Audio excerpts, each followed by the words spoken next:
Hey everybody, Dave Brown here from Okuma Fishing Tackle. In this week's Tune Up Tuesday, we're going to talk about 3 important setups that you want to have for your SoCal saltwater fishing.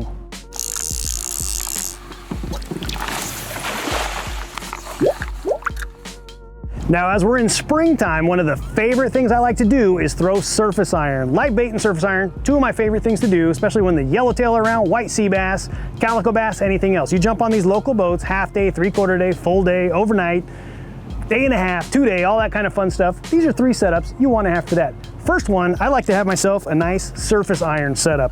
What I have here is the Okuma PCH inshore 8-foot extra heavy rod matched up with the Komodo SS. This happens to be the 450 size. It's the 463, 6.3 to 1 gear ratio, all saltwater all the time, and this thing is bad. You're talking 30 pounds of drag. You throw in that surface iron at those yellowtail, you're gonna be able to stop them, turn their head, and get them to the boat. You can also fish live bait on this, that longer 8-foot rod. You can actually get that bait out just a little bit further.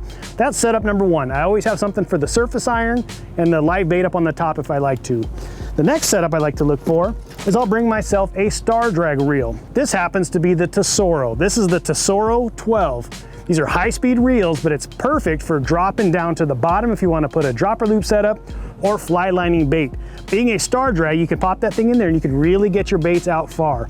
The key a lot of times, especially when these yellowtail are breezing around, is you want to get that bait out just a little bit further from everybody else and make sure that those fish, your bait, your anchovy and sardine, don't feel any pressure and then get away from the boat. The further your baits are away from the boat, the most likely you're going to be able to get bit.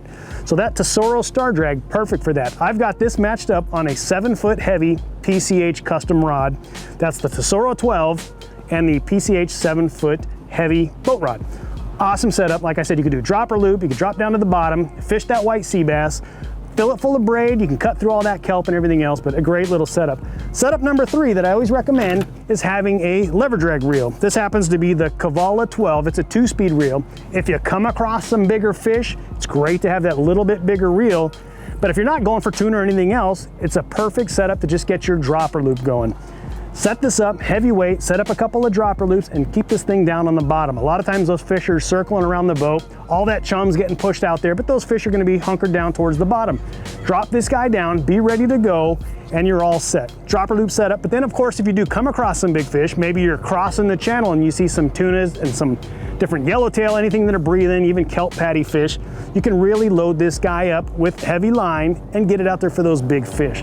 This happens to be the 7-foot extra heavy PCH custom rod matched up with that Cavalla 12. It's a 2-speed, perfect for what we're doing out here in Southern California. So those are the 3 setups. Those are my 3 go-to for getting out on our local trips. That's that half day, 3/4 day, day and a half, overnight, all that kind of fun stuff I was talking about earlier. We appreciate y'all checking in. For more tips, tricks, and techniques, make sure you visit okumafishingusa.com.